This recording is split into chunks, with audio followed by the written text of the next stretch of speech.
We're going to be looking at how we can set up a test using Google Forms, and I'll be using tablet because I know probably most persons have a tablet. Alright, so we're going to start off by going into your browser, or it will be Google Chrome or Internet Explorer. You're going to type in Google Forms. It's going to take you to Google, and you want to go down to the one that says docs.google.forms. And then it will bring you to an empty form. Now before you start anything, I want you to go and you're going to go into settings and go over to quizzes. Now you want to make this a quiz since it's going to be a test or an exam. Limit to one response, so it means that a student cannot do the test more than once. All right, and do not allow them to edit after it is submitted, or else you will actually have persons going in and even changing their answers after they see your answers. All right, and then you go ahead and save. All right, so now you're seeing an empty form, so we're going to be fixing up this form. Say we're doing a tri-weekly, so I'm going to type in tri-weekly, and I could type in tri-weekly 1, and I could also put in the form. So say this is for 7 KTE, I'll put in 7 KTE. Then the address will be registered there, and the first thing I want to do is to ensure that I allow them to write their names. So you can go ahead and you're going to look for short answer, so they can actually have a space to write their name, and then you write name. So they should write their name there, and they would actually write it there. And you can make sure that it's required. You're teaching a class and it has more than one teacher. So for example, in maths, you will have like 4 teachers teaching 7 KTE. And if you're using the same test for all classes, then you would actually go down to the plus sign to add a question, and you write in teacher's name. So you can do this, or you can just write in teacher's name and allow them to write the name, or you can go and do it as a multiple choice and or a selection or a checkbox, so they'll check which one are the teachers. So for example, myself, I teach grade 7, so I'll write Miss Bailey. And then for instance, Miss Davis also teaches grade 7, so I'll write Miss Davis. So you can also move your test items. So for example, like I just did a while ago, so you will hold down on the little part in the middle and it can move up or down. So I want the name to be first, so I put that up at the top. And then we're going to go ahead now and create the first section. Now I always section my test, so I do, for example, I go first by the multiple choice section. We're going to now type in multiple choice.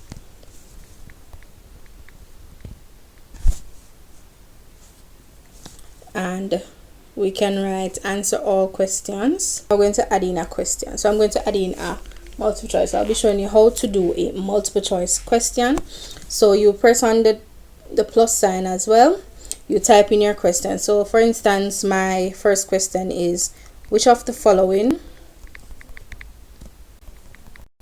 is an even number?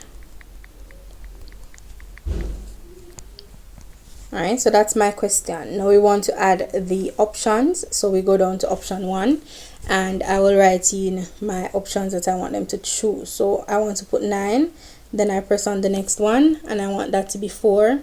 Next one I want it to be 5, and the next one I want that to be 7. And then in order for you now to select which one is the correct answer, and also to allot points to each question, you're going to go into answer key, and you're going to choose which one of the following would be the answer. So here 4 would be the even number, and then the points allotted, I would just type in 1. All right, so and then you press done, and then it would allot the points. And if you go up at the top, you realize it says total points 1. So only one question there I have so far is allotted points to, and you press required since you need them to do all the questions so they don't miss any, because some students will actually miss questions. So if If they're all required, then they cannot move on unless they finish every question. What if you want to add a question and you realize, for example, those in maths, you would realize that you cannot write a fraction on Google Forms. So what you'd have to do is use probably like a picture or something like that. So if you want to add like a picture as a question, press on the picture and then you'd press browse. So it will go into your photos and it will actually browse for a photo. Into files, and then I'm going to find gallery. Over here I will find gallery, and then I will go into my gallery and try and find a question. Right now I have probably like, you know, one of these questions. So I had a worksheet. I'm just going to upload that one. So for example, that was my question, right? I'm going to add that question, and then you could write where you have question, you could write 2, option is 67, my next option is 12, and then my next option is 89, and then next one is 100 and next one is 100. So this would have been 69. All right, and then I want to make sure that I choose my answer and allot the points. So I'm going to allot the points as in 1, and then my option would have been, say for example, C, and I press done. All right, so that's how I do my multiple choice questions. Now moving on to other questions, for example, like your section 2 question, where you want them to answer more than one questions and to show workouts and all of that. All right, so you're going to say section 2, or you name it whatever you want it to be named, section 2, section B, whichever. So I'm going to do my first question. So for example, I want my first question to be a short answer question. So I want to ask them to write the first 5 odd numbers. So I want them to write the first 5 odd numbers. What I'm going to do, since they're going to be writing, I cannot use multiple choice, so I have to use short answer, or I can use paragraph. But since it's going to be short, I will use short answer. And what you can do for this, I'm going to make it required since I need them to answer that. In your answer, you're going to allot how many points you want them to have. So suppose I want them to have 2 points, right?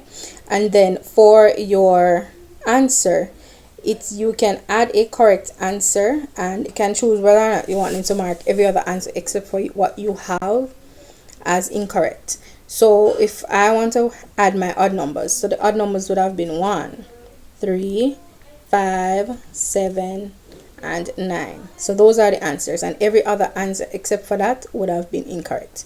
However, knowing what Google Forms does, if it's not written the same way, so if they don't write it with the same space and with the commas in it, it's going to mark it wrong. So you're going to need to go back through after they have finished the test, and you're going to go through and check and ensure that what the student have and what you have are the same. Because if the student writes 1, 3, 5, 7, 9 without the commas and the space, it's going to put it wrong. But you know the question is right, so you're just going to go through and mark it as correct. All right. So next one I want to do is, if you want to ask the students to upload you want them to upload something. So you do so for example, you ask them a set of questions, right? So I do this in math. So I'm going to browse, and I'm going to go into files and gallery. So you have taken the picture of your paper that you want them to work, right? So the questions you want them, so you write down questions on a paper and you want them to work it. You are going to ask them now to upload. So you go into file, upload, and you'll press continue. Just press continue. So it's basically it's going to be saved in your drive and all of that. All right, so you're going to be asking them to upload files. So you can allow specific files. So for example, you can allow them to only put in documents, a spreadsheet, a PDF. So like for those that do IT and all of that, you can actually give them an activity and ask them to do a spreadsheet, and they can only upload the spreadsheet. can ask them to do a video for like 30 hours, or a drawing, a presentation meaning like a PowerPoint presentation or something like that. Most persons will ask them to do an image. However, you can leave it blank so they can upload when they prefer to upload, and you can choose the number of files and the maximum file size. Now I choose to use like one of the larger ones because, and give them a whole heap video. So you can give them up to about 5, because it depends on how large the students write. Everything might not be able to hold on the one page, so give them a chance to be able to upload more than one picture, so that if they write on about 3 pages, they can upload all 3. Alright, so you can go in and write in your answer that you would want. So for example, that's 6 marks. Google Forms will not mark this question for you. It's going to mark it incorrect. However, you can write in your answers so that when you're going through the paper, you don't have to be going back and forth into seeing whether or not, working them out for yourself. They'll already be worked out. So for example, I would say number 1 answer would have been 78. Then number 2 answer would have been yes or something, and you save that, and they will see this after the test has been submitted. So they will see it. So some students will come and they'll ask you, Miss, the answer that I put for this is the same answer that I see at the bottom when I submit it, but it's telling me it's wrong. Just inform them that that's what the form is going to do, but you will have to go through and check them and so on. Alright, so you can also add in like a video. So you want, say for instance, you want the students to go in and watch a video and talk about the video. So you want them to do a discussion, right? You can actually go in, you're going to find a video in YouTube or wherever you want. Yes, wherever you find it, whether it be other places than YouTube, and you paste your link, and then you'd press select and fix up your question. So after you finish your test and all of that, you can also go in and you can add collaborators, so persons who can work with you on that test. So basically you can ask other persons. So if you and 3 other teachers teach in the one class, you can set the multiple choice question and add them as a collaborator, and they add in the other part of the test. It depends on how you guys want to to do it. You can also go in and you can make your test a little prettier. So you can choose images that can work as your headings. They come with pre ones, things that are already there, or you can choose to upload your photos as well. You can also change your font. So this is what my test look like right now.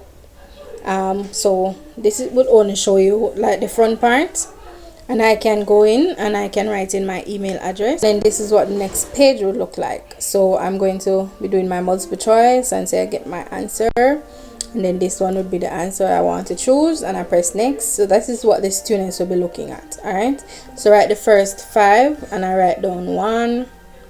I'm going to write it so it's different from, you're going to see what I mean. And I can add a file. So they will see this as add a file, select file from my device. They're going to go into their thing, and they're going to add in whatever they want to add. I'm just going to add a picture. Your response has been recorded. You can go ahead and view your score, so you'd actually see which of which you got correct. Now if you realize I got 1 out of 10 correct, right? So this one I got wrong, this one I got right.